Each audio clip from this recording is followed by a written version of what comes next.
What if the goal of political correctness is not, as some of my Facebook friends like to say, to, quote, protect little snowflakes from melting, but actually to change the way people think, including us?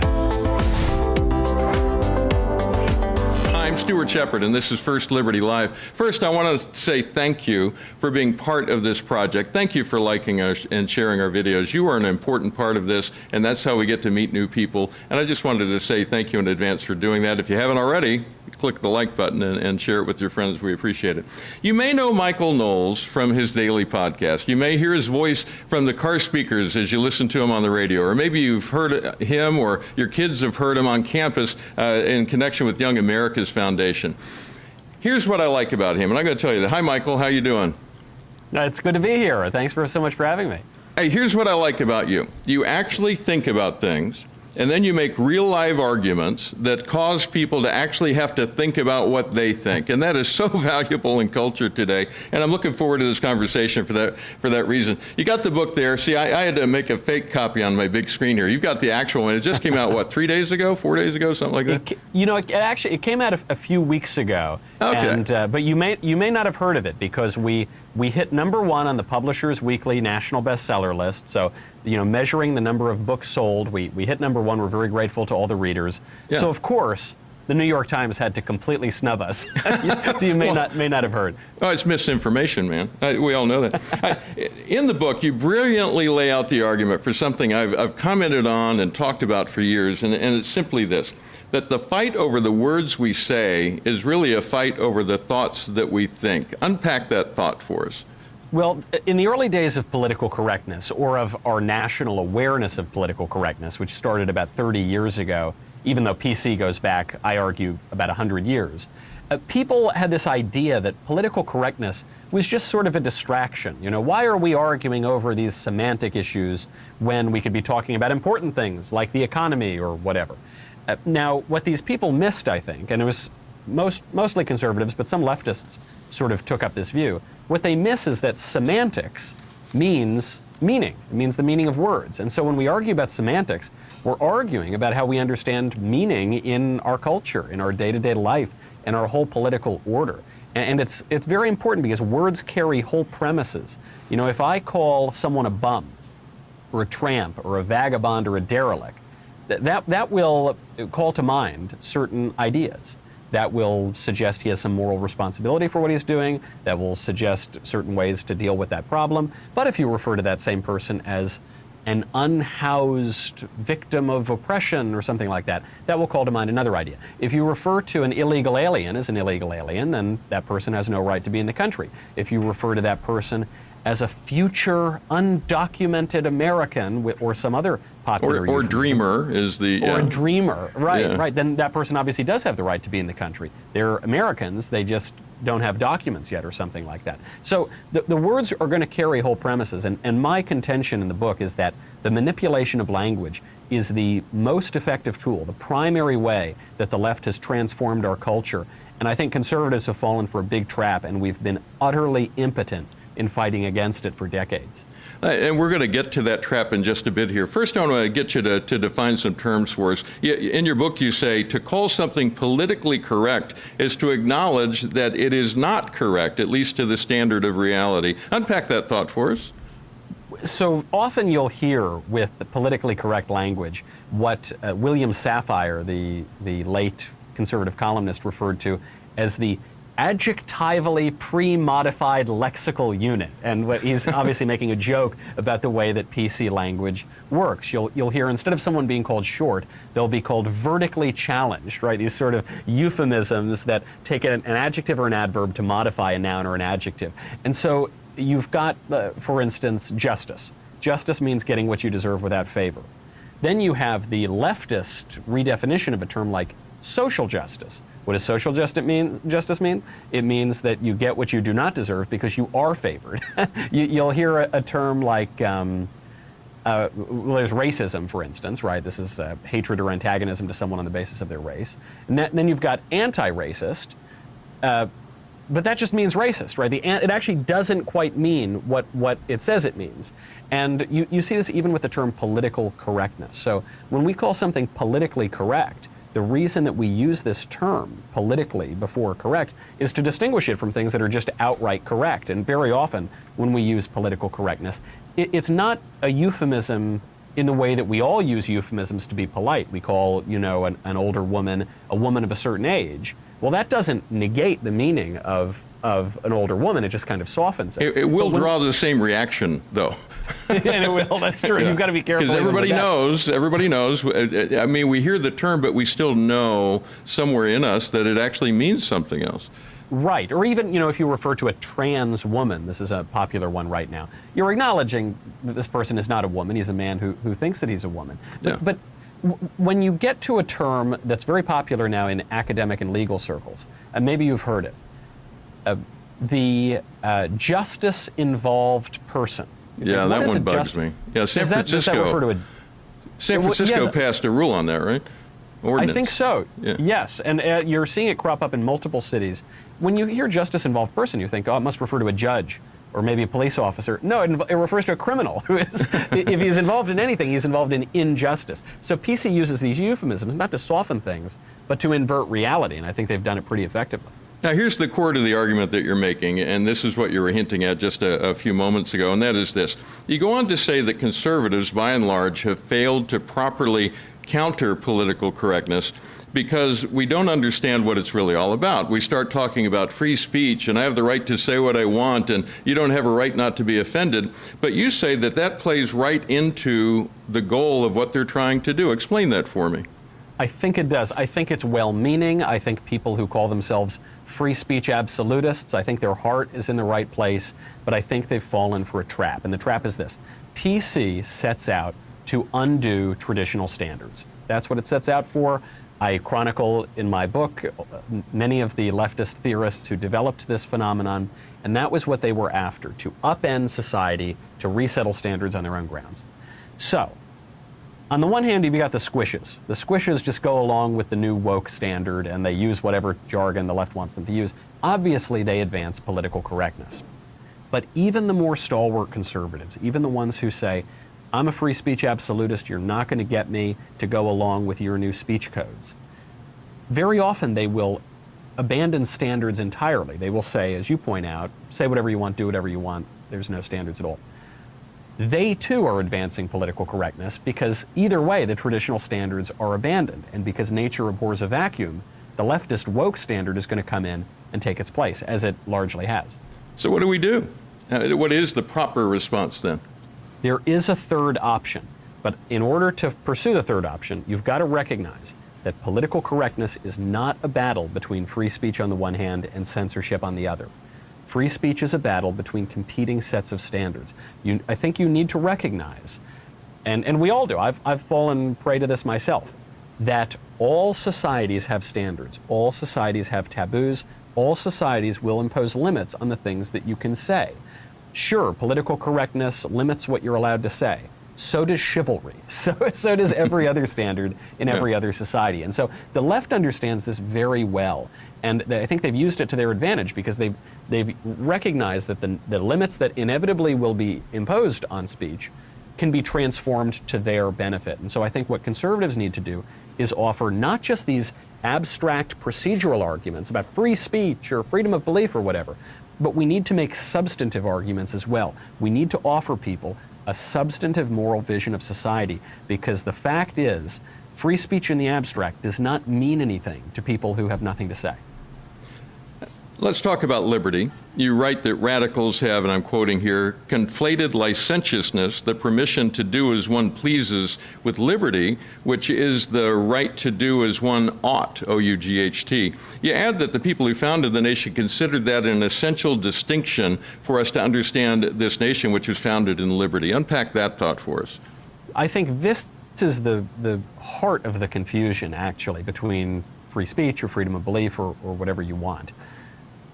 In some ways today, people have more free speech than they used to, right? All those words that George Carlin said that we couldn't say on TV, now I think you might be obligated to say them on TV. They're so pervasive. Yeah. However, you're now no longer allowed to make perfectly ordinary observations that men are not women, or that America's a good place, or that white people are not evil, or whatever the new standards that are being imposed.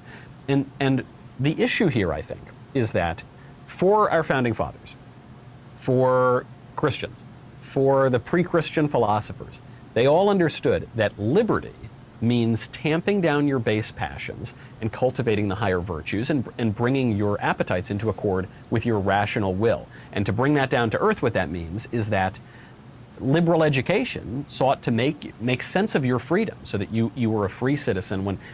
John Adams says that the Constitution's built for a moral and religious people, he's not just Bible thumping, far from it. He's just making this observation about liberty. Today that has largely been supplanted by an understanding of liberty as licentiousness, something the founders really warned us against. And the licentious view of liberty is that liberty means doing whatever you want whenever you want to do it. So under that view, a heroin addict, for instance, is the freest person in the world. As long as he's got a couple bucks in his pocket, as long as he can score some drugs and shoot it into his veins, goodness gracious, isn't he free? Now, we all know that that guy isn't free. We know that guy is a slave to his appetites. But the left has really cleverly managed to do this.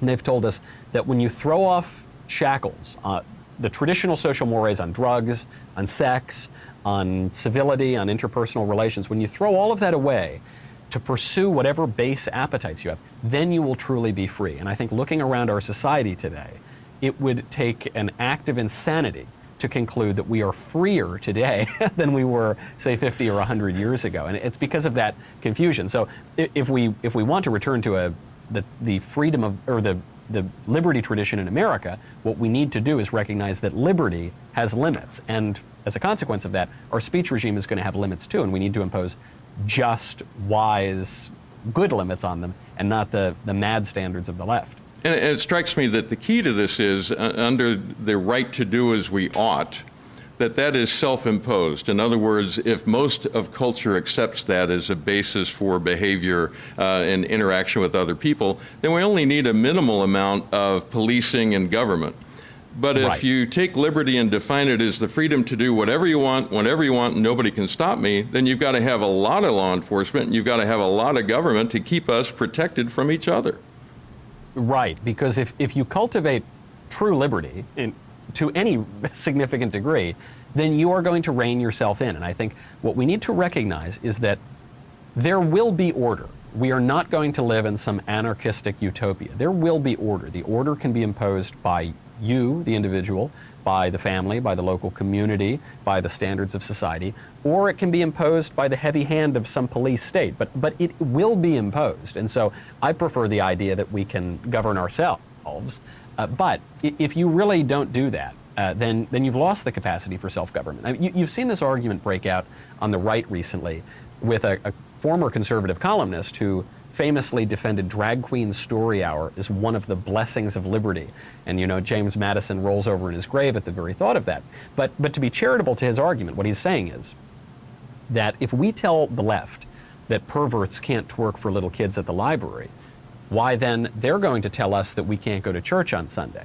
And as a practical matter, they're already telling us we can't go to church on Sunday in many cases. But even at the broader point, if you really are saying that we cannot discern between a pervert jiggling for a kid and a pastor preaching the gospel, then what you are saying is that we do not have faculties of reason, we do not have a moral conscience, we can't discriminate between good and bad and right and wrong and true and false. And at that point, self-government really is not possible. And as you've seen this view become adopted on the left and even on the right, you've seen the growth of oligarchic, unaccountable forces in our government that are going to impose order on us, whether we like it or not.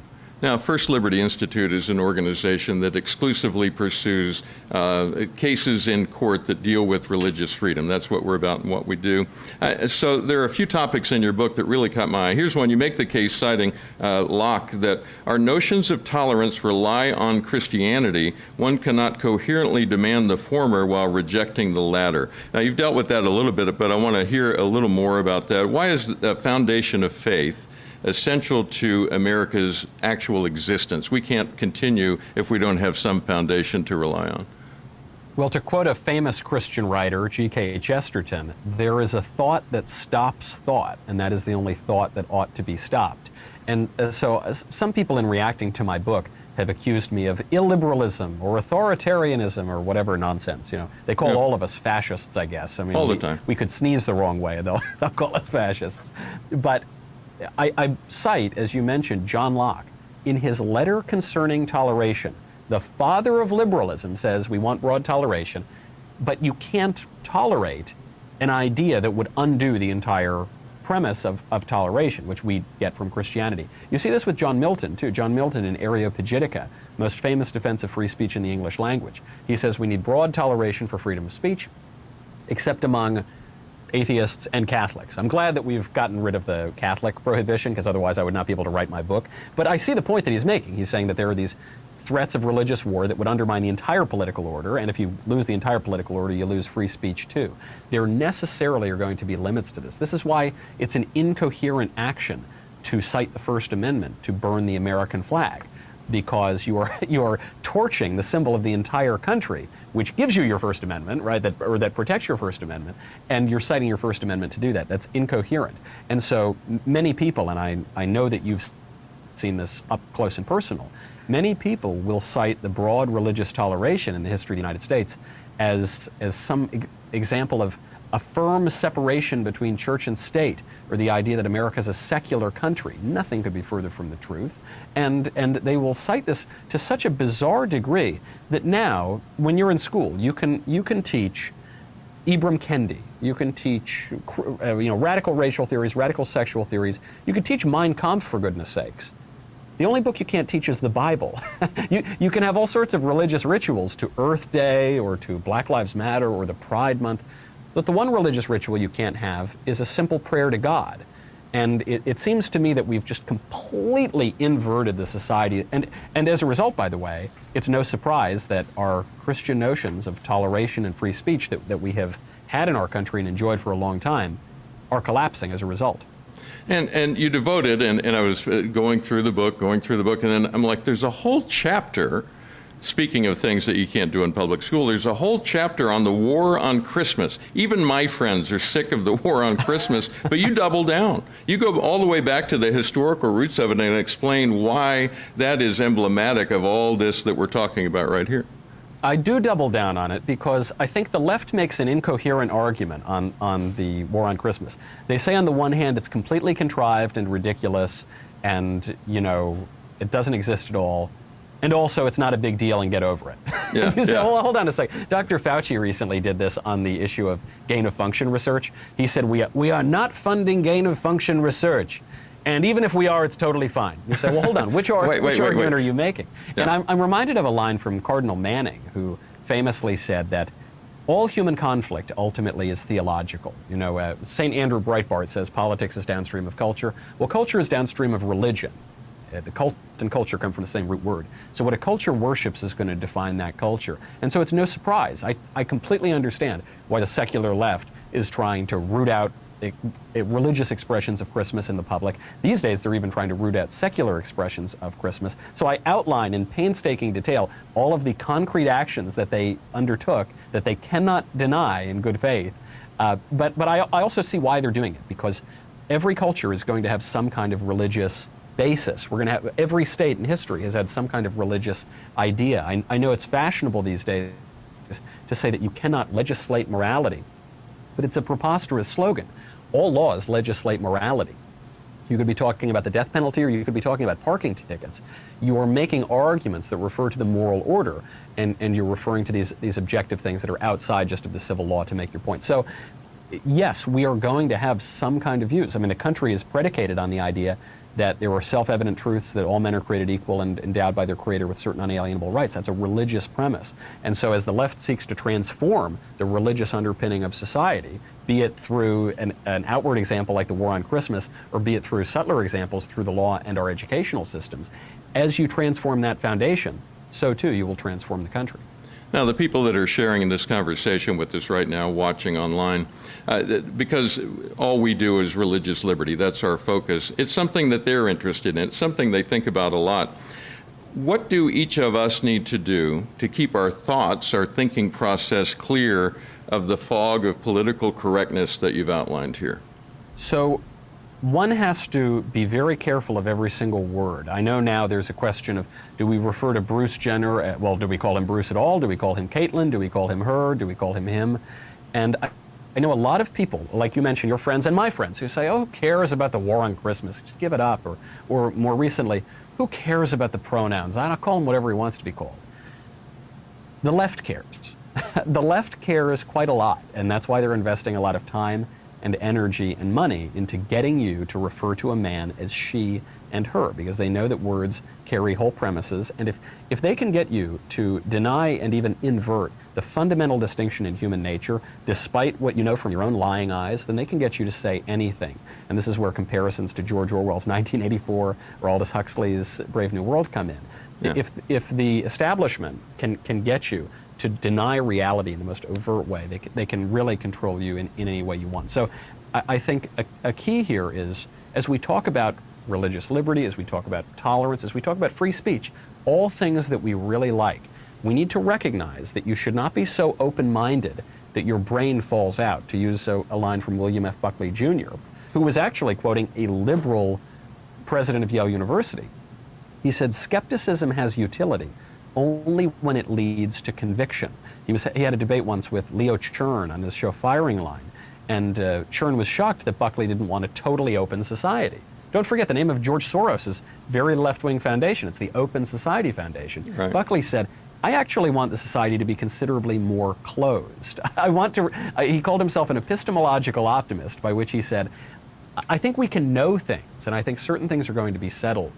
And if we are to exist at all in a society, we need to agree on certain things. We need to agree on some basic beliefs. We need to agree on basically how we're going to get along together. And most importantly, we need to agree on our language, because otherwise we can't speak to one another. As old Uncle Aristotle says, freedom of speech, or rather speech itself, is what makes man the political animal. It's what distinguishes us from the brutes who just grunt and club each other and impose their own interest. Increasingly, this is what our political system looks like, but we can't have that. We need to be able to have the courage, which is a virtue and the prerequisite for the other virtues, to say that some things are true and others false, some good, others bad, some right, and others wrong. And we have to ditch this crazy skepticism that tells us that we don't know and Drag Queen Story Hour is just the same as going to church on Sunday. We need to have the courage of our convictions to state the truth plainly to our countrymen. Now, many people will hear that, and we'll close out with this, and some will want to go to harsher language to try to make the point that you're making. They'll want to call people names and try to return in kind the things that are being thrown at us. But what I'm hearing from you is that what's really necessary is clarity of speech and thinking, and then action. I mean, inaction is also a decision. So we need to think clearly, we need to speak clearly, and we need to act affirmatively. You know, I worked on a political campaign when I was a wee lad, and I got some great advice on that campaign, on the very point you're mentioning. Never wrestle with a pig, because you'll both get dirty and the pig will like it. You're not going to beat the left at this game of throwing logic out the window and using invective and imposing your will. The left is much better at that. What we have on our side is logic, clarity, and reality. The idea that reality will reassert itself in the end. It doesn't matter what some crazy leftist says. A man is a man and a woman is a woman, and there are many truths beyond that. And so I think that one can be courageous, one can be clear, one can be strong without being petty and childish and mean. We have a bit of a harder job before us, but I do think we have an advantage, which is namely reality. Yeah, very good. I'm going to let you go. Anything else you want to share before I let you move on out of here? Not at all. I've so enjoyed the conversation, and I'm always honored when someone actually has read the book. So often one will do an interview, and you can tell the interviewer's never read a word of the book. So I really appreciate it, and I appreciate your listeners for reading as well. A lot of great thoughts there for us to ponder, a lot of good insights. I really appreciate you writing the book and also sharing with us today. Hey, we want to share with you, those of you who are watching, something that will make it easier for you to follow us here at First Liberty Live. We have a brand new app that you can download, and it's the easiest way to connect with the programming that we do. You can either play it as a video right there on your phone or device, or you can cast it to your TV and share it with your friends, or you can just listen to the audio part and maybe listen to it as a podcast in your car or elsewhere if you choose to, if that's easier for you. Just go to, it's both for the iPhone and the droids and all that. Just look for First Liberty Live and you'll recognize the logo and download the app. It will notify you when new episodes are released so that you can keep track of everything we do. We will see you next time right here on First Liberty Live.